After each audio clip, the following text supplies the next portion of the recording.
Hello ಸ್ನೇಹಿತರೆ, ಯಾರೆಲ್ಲ KCET ವಿದ್ಯಾರ್ಥಿಗಳು ನೋಡ್ತಾ ಇದ್ದಾರೆ ನಿಮಗೆಲ್ಲರೂ ಕೂಡ ಒಂದು ಗುಡ್ ನ್ಯೂಸ್ ಅಂತಲೇ ಹೇಳ್ಬೋದು.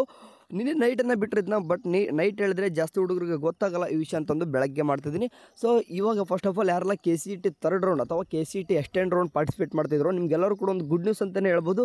ಯಾಕಪ್ಪ ಅಂತಂದರೆ ನಿಮಗೆ ವೆಬ್ಸೈಟಲ್ಲಿ ಬಂದುಬಿಟ್ಟು ಇಷ್ಟು ದಿನ ವೇಟ್ ಮಾಡ್ತಾಯಿದ್ರು, ಅಣ್ಣ ಸೀಟ್ ಮ್ಯಾಟ್ರಿಕ್ಸ್ ಯಾವಾಗ ಬಿಡ್ತಾರೆ, ನಮ್ಮ ಸೀಟ್ ಮ್ಯಾಟ್ರಿಕ್ಸ್ ಬಿಟ್ಟರೆ ಸ್ವಲ್ಪ ಆಪ್ಷನಿಟಿ ಭಾಳ ಹೆಲ್ಪ್ ಆಗುತ್ತೆ ಸ್ವಲ್ಪ ಅಂತಂದು ಹೇಳ್ತಿದ್ರೆ.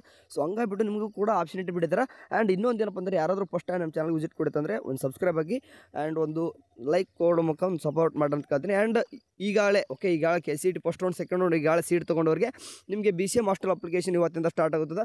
ಯಾವಾಗ ಏನು ಎಂತೆಲ್ಲೂ ಕೂಡ ಒಂದು ವೀಡಿಯೋದಲ್ಲಿ ಹೇಳಿದ್ರಿ, ಬೇಕಾದ್ರೆ ಒಂದು ಕಮೆಂಟ್ ಸೆಕ್ಷನ್ ಪಿನ್ ಮಾಡಿರ್ತೀನಿ, ಆ ವಿಡಿಯೋ ನೋಡ್ಕೊರಿ. ಇವಾಗ ಡೈರೆಕ್ಟಾಗಿ ವಿಷಯಕ್ಕೆ ಬರೋದಂದ್ರೆ KCET ಸ್ಟೂಡೆಂಟ್ಸ್ ನಿಮಗೆ ಇವಾಗ KFCL ಬಂದುಬಿಟ್ಟು 3 ಡಾಟ್ಸ್ ಕ್ಲಿಕ್ ಮಾಡ್ಕೊಂಡು ಪ್ರವೇಶ ಕ್ಲಿಕ್ ಮಾಡ್ಕೊಂಡು UGCET 2024 ಕ್ಲಿಕ್ ಮಾಡಿಕೊಂಡ್ರೆ ನಿಮಗೆ ಕಾಣಿಸ್ತಿದೆ ನೋಡಿರಿ. UGCET 2024 ಎರಡನೇ ಸುತ್ತಿನ ಅಥವಾ ಎರಡನೇ ವಿಸ್ತೃತ ರೌಂಡ್, ಅಂದರೆ ಸೆಕೆಂಡ್ ಎಕ್ಸ್ಟೆಂಡ್ ರೌಂಡ್ನ ತಾತ್ಕಾಲಿಕ ಸೀಟ್ ಮ್ಯಾಟ್ರಿಕ್ಸ್ ಅಂತ ಹೇಳಿದ್ರೆ ನೆನ್ಪಿಡಬೇಕು. ತಾತ್ಕಾಲಿಕ ಅಂತಂದು ಬಂದುಬಿಟ್ಟು ಮ್ಯಾನೇಜ್ಮೆಂಟ್ ಸರೆಂಡರ್ ಸೀಟ್ಗಳು ಅಂತ ಬಂದದ.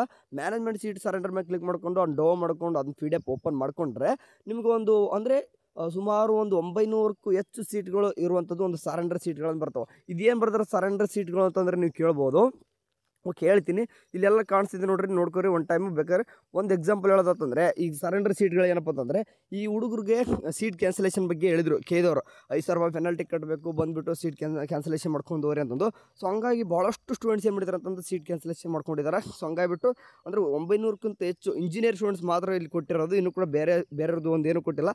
ಇಂಜಿನಿಯರಿಂಗಲ್ಲಿ 904 ಸೀಟ್ಗಳು ಏನು ಮಾಡಿದ್ದಾರೆ ಅಂತಂದರೆ ಸೀಟ್ನ ಸರೆಂಡರ್ ಮಾಡಿದ್ದಾರೆ. ನಿಮಗೆಲ್ಲನೂ ಕೂಡ ಗುಡ್ ನ್ಯೂಸ್ ಇದೆ. ಯಾಕಂದರೆ ಇದು ಈ ಸೆಕೆಂಡ್ ಎಕ್ಸ್ಟೆಂಡ್ ರೌಂಡಿಗೆ ಒಂದು 900 ಸೀಟ್ಗಳು ಅಂದರೆ ಹೆಚ್ಚಿಗೆ ಅದು ನಮ್ಗೆ ಇಂಜಿನಿಯರ್ ಇದ್ದವ್ರಿಗೆ. ಈ ಎಲ್ಲ ಸೀಟ್ಗಳನ್ನು ಕೂಡ ನೀವು ಕೂಡ ಪಾರ್ಟಿಸಿಪೇಟ್ ಮಾಡ್ಬೋದಾಗಿರ್ತದೆ. ಇವಾಗ ಒಂದು ಎಕ್ಸಾಂಪಲ್ ಹೇಳೋದಂತಂದರೆ ಈಗ ಸೇಮ್ ಸೀಟ್ ಮ್ಯಾಟ್ರಿಕ್ಸ್ ಯಾವ ರೀತಿ ಬರ್ತದೋ ಅದೇ ರೀತಿ ಬಂದಿದೆ. For example intake and physical ಹ್ಯಾಂಡಿಕ್ಯಾಪ್ಟೆಡ್ಗೆ ಎಷ್ಟು, HK ಎಷ್ಟು, ಆರ್ಕ್ ಅಂದರೆ ರೂರಲ್ ಕನ್ನಡ ಇದ್ದವ್ರಿಗೆ ಎಷ್ಟು ಎಲ್ಲನೂ ಕೂಡ ಕೊಟ್ಟವ್ರೆ. ಒನ್ ಟೈಮ್ ಬೇಕಾದ್ರೆ ನೀವು ಕೂಡ ಸೀಟ್ ಮ್ಯಾಟ್ರಿಕ್ಸ್ ನೋಡ್ಕೋರಿ. ಅಂದರೆ ಸೀಟ್ ಜಾಸ್ತಿ ಆಗಿದೆ ಅಂತ ಅರ್ಥ. ಅಂದರೆ ಇದು ಇಂಜಿನಿಯರ್ ಇದ್ದವ್ರು ಅಷ್ಟೇ ಬಿಟ್ಟಿದ್ದಾರೆ. ಆ್ಯಂಡ್ ಇನ್ನೂ ಕೂಡ ತಾತ್ಕಾಲಿಕ ಅಂತ ಬಿಟ್ಟಿದ್ದಾರೆ ಅಂತಂದ್ರೆ ಇನ್ನೂ ಕೂಡ ಜಾಸ್ತಿ ಆಗ್ಬೋದು. ಅಂದರೆ ಇನ್ನೂ ಕೂಡ ತಾರೀಕು ಇವತ್ತು ಬಂದುಬಿಟ್ಟು ಇನ್ನೂ ಕೂಡ ಸೀಟ್ ಕ್ಯಾನ್ಸಲೇಷನ್ ಆಗ್ತಾ ಇರ್ತಾವೆ. ಇವತ್ತು ಆಗುತ್ತೆ, ನಾಳೆನೂ ಆಗುತ್ತದೆ, 3ನೇ ತಾರೀಕುವರೆಗೂ ಕೂಡ ಆಗುತ್ತೆ. ಸೊ ಹಂಗಾಗಿಬಿಟ್ಟು ಸೀಟ್ ಕ್ಯಾನ್ಸಲೇಷನ್ ಆಗ್ತಾ ಇರ್ತಾವೆ.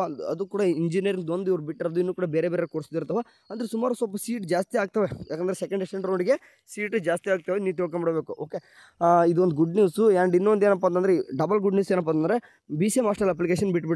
ಎಲ್ಲ ಪೋಸ್ಟ್ ಮೆಟ್ರಿಕ್ ಅಂದರೆ ಇಂಜಿನಿಯರಿಂಗ್ ಆಯಿತು, BS ನರ್ಸಿಂಗು, ಈಗ ಅಗ್ರಿಕಲ್ಚರ್, ವೆಟರ್ನರಿ ಅಥವಾ ಮೆಡಿಕಲ್ ಎಲ್ಲ ಸ್ಟೂಡೆಂಟ್ಸ್ ಏನು ಮಾಡಿದ್ದಾರೆ ಅಂತಂದರೆ ಪೋಸ್ಟ್ ಮೆಟ್ರಿಕ್ ಮತ್ತು ಸ್ನಾತಕೋತ್ತರ ಕೂಡ ಅಂದರೆ MSc ಮಾಡೋರು, ಈಗ MA ಮಾಡ್ತಿರ್ತಾರೆ ಅಂಥವ್ರಿಗೂ ಕೂಡ ಏನು ಮಾಡಿದ್ದಾರೆ ಅಂತಂದರೆ ಹಾಸ್ಟೆಲ್ ಅಪ್ಲಿಕೇಶನ್ ಬಿಟ್ಟಿದ್ದಾರೆ.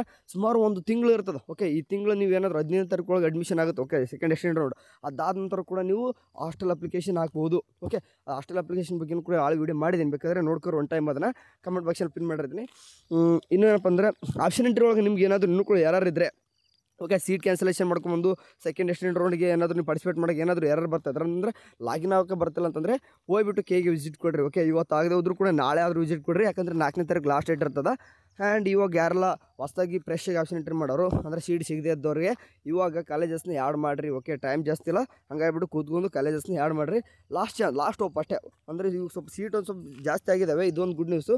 ಇದ್ರ ಮೇಲೆ ಸಿಗ್ಬೋದು, ಇಂಜಿನಿಯರಿಂಗ್ನವ್ರಿಗೆ ಸಿಗ್ಬೋದು. ಒಂದು ಬೇರೆ ಕೋರ್ಸಸ್ಗೆ ಸ್ವಲ್ಪ ಕಷ್ಟ ಆಗ್ಬೋದು. ಯಾಕಂದರೆ ಲೈಕ್ ಒಂದು ಎಕ್ಸಾಂಪಲ್ ಹೇಳೋದಂದರೆ BS ನರ್ಸಿಂಗ್ ಸ್ಟೂಡೆಂಟ್ಸ್ ಏನಪ್ಪ ಅಂದರೆ ಗೌರ್ಮೆಂಟ್ ಸೀಟ್ ಮಾತ್ರ ಈ ಸರ್ತಿ ಅಂದರೆ GP GQ ತೋರಿಸ್ತಿಲ್ಲ. ಅಂದರೆ GP GQ ತೋರಿಸ್ತಿಲ್ಲ ಅಂತಂದರೆ ಮ್ಯಾನೇಜ್ಮೆಂಟ್ ಸೀಟ್ ಈ ರೌಂಡಿಗೆ ಇಟ್ಟಿಲ್ಲ. ಅಂದರೆ 2 ರೌಂಡಲ್ಲಿ ಇಟ್ಟಿದ್ರು, ಈ ರೌಂಡಲ್ಲಿ ಇಟ್ಟಿಲ್ಲ. ಸೊ ಹಂಗಾಗಿಬಿಟ್ಟು ಮಾಪಪ್ ರೌಂಡಲ್ಲಿ ಕೂಡ ಇರೋಲ್ಲ, ನೆನ್ಪಿಡಬೇಕು. ಮಾಪಪ್ ರೌಂಡಲ್ಲಿ ಇನ್ನೂ ಕೂಡ ಏನಪ್ಪ ಅಂದರೆ ಪ್ರೈವೇಟ್ ಕಾಲೇಜೇ ಇರೋಲ್ಲ, ಗೌರ್ಮೆಂಟ್ ಕಾಲೇಜ್ ಒಂದೇ ಇರ್ತದೆ. ಸಿಕ್ಕರೆ ಇದರ ರೌಂಡೇ ಸಿಗಬೇಕು, ಇಲ್ಲ ಅಂತ ಅಂದ್ರಲ್ಲ. ಸೊ ಹಂಗಾಗಿಬಿಟ್ಟು BS ನರ್ಸಿಂಗ್ ಸ್ಟೂಡೆಂಟ್ ನಾನು ಏನು ಹೇಳ್ತಿದ್ದೀನಿ ನೋಡಿರಿ, ನಿಮಗೆ ಅಪ್ರಾಪ್ರಿಯೇಟ್ 95K ಒಳಗೆ ಒಂದು ಸೀಟ್ ಕೊಡುವಂಥದ್ದು ಕೆಲಸ ನಾನು ಮಾಡ್ತಿದ್ದೀನಿ ಅವಾಗಿಂದ ಹುಡುಗರಿಗೆ. ಸೊ ಹಂಗಾಗಿಬಿಟ್ಟು ನಮಗೆ ಮೆಸೇಜ್ ಮಾಡ್ಬೋದು, ನಿಮಗೆ ಸೀಟ್ ಸಿಗ್ತದೆ BS ನರ್ಸಿಂಗ್ದವ್ರಿಗೆ. ಆ್ಯಂಡ್ ರಿಮೈನಿಂಗ್ ಸ್ಟೂಡೆಂಟ್ಸ್ ನಿಮಗೆ ಈ ರೌಂಡ್ ಪಾರ್ಟಿಸಿಪೇಟ್ ಮಾಡಿರಿ, ಆರಾಮ ಸೀಟ್ ಸಿಗ್ತದೆ. ಇಂಜಿನಿಯರಿಂಗ್ದವ್ರಿಗಂತೂ ಆರಾಮ ಸಿಗ್ತದೆ. ಯಾಕಂದರೆ ಇಲ್ಲಿ 900 ಸೀಟ್ಗಳು ಸರೆಂಡರ್ ಆಗಿದ್ದವ್ರು ಕೊಟ್ಟಿದ್ದಾರೆ. ಇನ್ನೂ 2 ದಿನ ಬಾಕಿ ಇದೆ. BS ನರ್ಸಿಂಗ್ದವ್ರಿಗೂ ಕೂಡ ಸೀಟ್ ಸಿಗ್ತದೆ.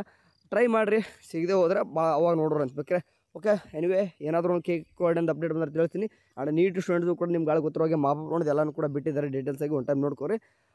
ಏನಾದರೂ ಕಡೆಯಿಂದ ಅಪ್ಡೇಟ್ ಬಂದರೆ ತಿಳಿಸ್ತೀನಿ. ಅಲ್ಲಿವರೆಗೂ ಚೆನ್ನಾಗಿ ನೋಡ್ತಾರೆ. ಟೇಕ್ ಕೇರ್, ಬಾಯ್.